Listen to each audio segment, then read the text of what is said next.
지금 저는 서재에 앉아서 책상 위에 놓인 비타민C 통을 바라보고 있습니다.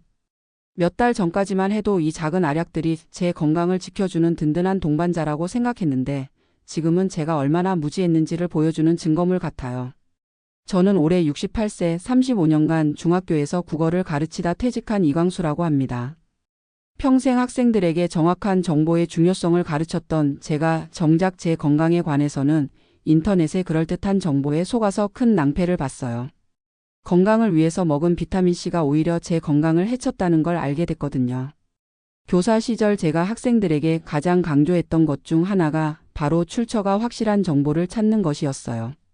여러분, 인터넷에 있는 모든 정보가 다 맞는 건 아니에요. 반드시 신뢰할 수 있는 출처를 확인하세요 라고 수없이 말했죠. 그런 제가 정작 제 일에는 그 원칙을 적용하지 못했으니 정말 부끄럽습니다. 퇴직한 지 벌써 3년이 됐어요. 35년간 아이들과 함께 지내다가 갑자기 혼자 있는 시간이 많아지니까 자연스럽게 건강에 대한 관심이 커졌습니다. 매일 아침 1시간씩 근처 공원을 산책하고 주 3회는 동네 체육관에서 운동도 하고요. 아내 순자가 차려주는 식단도 나름대로 건강하게 관리하고 있었어요. 그런데 제게는 어려서부터 고질적인 문제가 하나 있었습니다. 바로 감기에 자주 걸리는 체질이라는 거예요. 특히 환절기만 되면 어김없이 감기 증상이 나타났어요. 콧물, 기침, 목 아픔은 기본이고 심할 때는 열까지 나서 며칠씩 고생했죠. 여보, 또 감기 걸렸네. 나이가 들수록 면역력이 떨어진다더니라고 아내가 걱정할 정도였어요. 특히 겨울철에는 한 달에 한 번씩은 꼭 감기를 앓았으니까 정말 고민이었습니다. 더 큰 걱정은 따로 있었어요. 5년 전에 신장 결석으로 큰 고생을 했거든요. 그때 일을 생각하면 지금도 등골이 오싹해져요. 어느 토요일 새벽이었는데 갑자기 우측 옆구리에 칼로 찌르는 것 같은 극심한 통증이 시작됐어요. 처음엔 단순한 근육통인 줄 알았는데 시간이 갈수록 통증이 심해지더라고요. 식은땀이 흘러서 옷이 다 젖을 정도였어요. 119에 신고해야겠어라고 순자가 황급히 전화를 걸었죠. 응급실에서 검사를 받아보니 신장결석이라는 진단이 나왔어요. 의사 선생님이 7mm 크기의 결석이 요관에 걸려 있습니다. 수술이 필요해요라고 말씀하시는데 머릿속이 하얘졌어요. 수술 자체도 고통스러웠지만 그보다 더 힘든 건 회복 과정이었어요. 소변으로 결석 부스러기들이 나올 때마다 칼날이 지나가는 것 같은 아픔이 있었거든요. 퇴원할 때 의사 선생님이 앞으로 물을 많이 드시고 염분 섭취를 줄이세요. 재발 가능성이 있으니 주의하셔야 합니다 라고 당부하셨어요. 그 이후로 정말 조심했어요.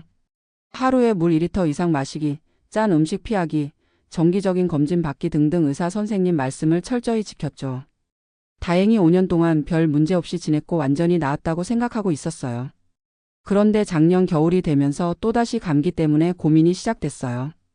12월 들어서 벌써 2번째 감기에 걸렸거든요. 이렇게 자주 감기에 걸리면 안 되는데라는 생각에 인터넷으로 감기 예방법을 찾아보기 시작했어요. 그때 제 눈에 들어온 게 바로 비타민C에 관한 정보였습니다. 고용량 비타민C가 면역력 향상에 탁월한 효과. 감기 예방을 위한 필수 영양소 비타민C. 겨울철 건강관리의 핵심은 비타민C 섭취. 이런 제목의 글들이 수도 없이 많더라고요. 여러 건강 관련 사이트에서 비슷한 내용을 반복해서 보니까 이게 정말 효과가 있나 보다라고 생각하게 됐어요. 특히 인상 깊었던 건 어떤 글에서 비타민C는 수용성 비타민이라서 과다 복용해도 소변으로 배출되니까 안전하다라고 한 부분이었어요. 그럼 많이 먹어도 괜찮겠구나라는 안심이 들었죠. 온라인 쇼핑몰에서 비타민C 제품들을 비교해보기 시작했어요. 리뷰도 읽어보고 성분도 확인하고 정말 꼼꼼히 알아봤다고 생각했어요. 그런데 지금 생각해보니 정작 중요한 건 확인하지 않았더라고요. 결국 선택한 건 일정당 1000mg이 들어있는 고용량 제품이었어요. 일반적인 권장량이 하루 100mg 정도라고 하니까 10배가 넘는 양이었죠. 좋은 건 많이 먹을수록 좋다라는 단순한 생각이었어요. 제품이 도착하자마자 바로 복용을 시작했습니다. 매일 아침 식후에 이정씩, 그러니까 하루 2000mg을 먹기 시작한 거죠. 첫 주에는 별다른 변화를 못 느꼈는데 한 달 정도 지나니까 감기에 안 걸리네? 라는 생각이 들었어요. 평상시라면 12월에서 1월 사이에 적어도 한 번은 감기에 걸렸을 텐데 그해 겨울은 정말 건강하게 지냈거든요. 역시 비타민C 효과구나라고 확신했죠. 너무 기분이 좋아서 아내한테도 자랑했어요. 여보, 내가 비타민C 먹기 시작한 후로 감기 한 번도 안 걸렸어. 정말 효과 있는 것 같아라고 말이에요. 순자도 그러게 요즘 감기 소리 안 하네. 다행이다라고 좋아했고요. 효과를 더 보고 싶어서 용량을 늘리기 시작했어요. 아침에 이정, 저녁에 일정 이렇게 해서 하루 3000mg까지 늘렸죠. 수용성이니까 많이 먹어도 괜찮다는 인터넷 정보를 믿고 있었거든요. 우리 아들 준호가 의사라서 명절 때 이야기를 했더니 아버지 너무 많이 드시는 것 아니에요? 라고 조심스럽게 물어보더라고요. 하지만 저는 인터넷에서 확인했으니까 괜찮다라고 대답했어요. 지금 생각해보니 그때 아들 말을 들었어야 했는데 정말 후회됩니다. 6개월 정도는 정말 순조로웠어요. 감기도 거의 걸리지 않았고 전반적인 컨디션도 좋았거든요. 주변 사람들이 요즘 안색이 좋아 보인다라고 할 정도였으니까요. 온라인 건강 카페에 비타민C 고용량 복용 후기라는 제목으로 글도 올렸어요. 68세 남성입니다. 하루 3000mg씩 6개월 복용한 결과 감기를 한 번도 걸리지 않았습니다. 정말 효과 만점이에요 라는 내용이었죠. 댓글도 많이 달리고 추천도 많이 받아서 기분이 좋았어요. 그런데 올해 들어서 조금씩 이상한 신호들이 나타나기 시작했어요. 가장 먼저 눈치챈 건 소변 색깔이었어요. 어느 날 아침에 보니까 평소보다 훨씬 진한 노란색이더라고요. 물을 좀 적게 마셨나? 라고 생각하고 넘어갔는데 며칠 계속 그런 거예요. 그리고 가끔 허리 주변이 뻐근한 느낌도 있었어요. 나이가 들어서 그런가 보다라고 생각했지만 뭔가 석연치 않은 기분이 들었죠. 하지만 비타민C와 연관지어서 생각하지는 못했어요. 오히려 건강보조식품을 먹고 있으니까 괜찮을 거야 라는 안심을 하고 있었거든요. 12월 어느 추운 아침이었어요. 평상시처럼 아침 운동을 하고 돌아와서 샤워를 하려는데 갑자기 우측 옆구리에 극심한 통증이 시작됐어요. 5년 전 신장 결석 때와 똑같은 그 통증이었습니다. 아, 안 돼. 설마 또? 라는 생각이 머릿속을 스쳤어요. 통증이 너무 심해서 제대로 서 있을 수가 없었어요. 식은땀이 줄줄 흘러서 옷이 다 젖었죠. 여보, 119에 신고해라고 겨우 말을 했어요. 순자가 황급히 전화를 걸고 저는 침대에 웅크리고 누워서 구급차를 기다렸어요. 그 짧은 시간이 정말 길게 느껴졌어요. 구급차 안에서도 통증이 계속됐어요. 제발 결석이 아니길라고 간절히 바랐지만 이미 마음속으로는 예감이 들고 있었어요. 5년 전과 너무나 똑같은 양상이었거든요. 응급실에 도착해서 바로 CT 촬영을 했어요. 결과를 기다리는 시간이 정말 불안했어요. 순자가 제 손을 꽉 잡고 있었지만 마음이 편하지 않았죠. 환자분 신장 결석이 재발했습니다. 라는 의사 선생님 말씀에 마음이 뚝 떨어졌어요. 이전 것보다 크기가 더 큽니다. 9mm 정도 되네요 라고 하시는데 정말 막막했어요. 그런데 그 다음에 의사 선생님이 하신 질문이 저를 더 놀라게 했어요. 혹시 비타민C를 많이 복용하고 계신가요? 라고 물어보시는 거예요. 네, 하루에 3000mg 정도 먹고 있습니다. 라고 대답했죠. 그러자 의사 선생님 표정이 심각해지더라고요. 그것이 이번 결석 재발의 주요 원인일 가능성이 높습니다. 라고 말씀하시는 거예요. 제가 네? 비타민C가 결석과 관련이 있나요? 라고 놀라서 물어봤어요. 의사 선생님이 자세히 설명해 주셨어요. 고용량의 비타민C는 체내에서 옥살산이라는 물질로 변환됩니다. 이 옥살산이 칼슘과 결합하면 칼슘 옥살산 결석을 만들 수 있어요. 특히 환자분처럼 이전에 결석 병력이 있는 분들에게는 더욱 위험합니다. 그 순간 머릿속이 하얘졌어요. 건강을 위해서 먹었던 비타민C가 오히려 제 건강을 해쳤다는 사실을 받아들이기가 힘들었어요. 그럼 인터넷에서 본 정보들은 다 틀렸다는 말씀이신가요? 라고 물어봤죠. 인터넷에는 부분적인 정보들이 많이 있어요. 비타민C가 면역력에 도움이 된다는 건 맞지만 과다 복용 시의 부작용에 대해서는 제대로 안내하지 않는 경우가 많죠. 특히 기존에 질환이 있는 분들은 더욱 주의하셔야 합니다. 라고 설명해 주셨어요. 수술 대기 시간 동안 정말 많은 생각이 들었어요. 왜 아들 말을 듣지 않았을까? 왜 인터넷 정보만 믿었을까? 교사였던 내가 왜 정보의 출처를 제대로 확인하지 않았을까? 자책감이 밀려왔어요. 35년간 학생들에게 정확한 정보를 찾아라, 출처를 확인해라라고 가르쳤던 제가 정작 제 일에는 그 원칙을 적용하지 못했다는 게 너무 부끄러웠어요. 수술은 5년 전보다 더 복잡했어요. 결석 크기가 더 컸기 때문에 시간도 더 오래 걸렸죠. 수술 후 회복실에서 깨어났을 때 느낀 통증과 함께 깊은 후회가 몰려왔어요. 순자가 괜찮아, 이제 다 끝났어라고 위로해 주었지만 마음이 편하지 않았어요. 준호도 병원에 와서 아버지, 이제 건강보조식품은 꼭 저와 상의하고 드세요라고 말했어요.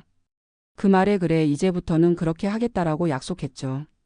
며칠 후 퇴원해서 집에 왔을 때 가장 먼저 한 일이 서재 정리였어요. 그동안 인터넷에서 출력해둔 각종 건강 정보들을 보니까 얼마나 일방적이고 편향된 내용들이었는지 알겠더라고요. 비타민C의 좋은 점만 강조하고 부작용에 대해서는 전혀 언급하지 않은 글들이 대부분이었어요. 준호에게 의학 전문 서적 좀 빌려줄 수 있니? 라고 부탁했어요. 이제라도 제대로 된 정보를 공부하고 싶었거든요. 비타민과 무기질에 대한 전문 서적을 읽어보니까 정말 많은 걸 배웠어요. 비타민C는 분명히 우리 몸에 필요한 영양소예요. 하지만 과다 복용하면 여러 부작용이 있을 수 있다는 걸 알게 됐죠. 특히 개인의 건강 상태, 기존 질환, 복용 중인 다른 약물 등을 모두 고려해야 한다는 점이 중요했어요. 며느리 미영이도 영양사 자격증을 가지고 있어서 많은 도움을 줬어요. 아버님, 영양소는 음식으로 섭취하는 게 가장 안전해요. 비타민C가 필요하시면 귤이나 키위, 브로콜리 같은 음식으로 드시는 게 좋겠어요 라고 조언해줬죠. 그래서 지금은 건강보조식품 대신 자연식품으로 영양을 채우고 있어요. 아침에는 귤 1개, 점심에는 브로콜리나 파프리카, 저녁에는 키위 1개 이런 식으로요. 훨씬 자연스럽고 안전한 방법이라는 걸 깨달았어요. 감기 예방도 방법을 바꿨어요. 비타민C에만 의존하지 않고 기본적인 건강 수칙을 철저히 지키기로 했죠. 손 씻기, 마스크 착용, 충분한 수면, 규칙적인 운동 같은 기본기 말이에요. 신기한 건 이런 방법으로도 충분히 건강을 유지할 수 있다는 거였어요. 지난 6개월 동안 감기에 걸린 횟수가 예전과 크게 다르지 않았거든요.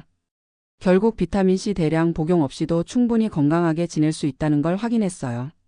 무엇보다 마음이 편해졌어요. 혹시 이게 몸에 해로운 건 아닐까? 라는 불안감 없이 자연스럽게 건강을 관리할 수 있게 됐거든요. 정말 중요한 건 올바른 정보에 기반한 건강관리라는 걸 뼈저리게 느꼈어요. 얼마 전에는 이전에 성공 사례를 올렸던 온라인 건강 카페에 새로운 글을 올렸어요. 비타민C 과다 복용으로 신장 결석 재발한 68세 남성의 경험담이라는 제목으로요.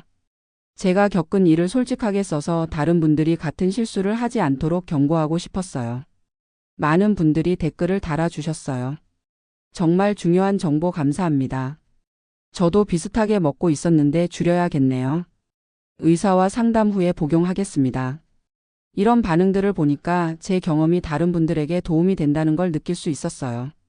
물론 제가 고생한 건 안타깝지만 그 경험이 누군가에게는 예방의 기회가 될 수 있다면 의미가 있다고 생각해요. 동년배 친구들과 만날 때도 이 이야기를 꼭 해요.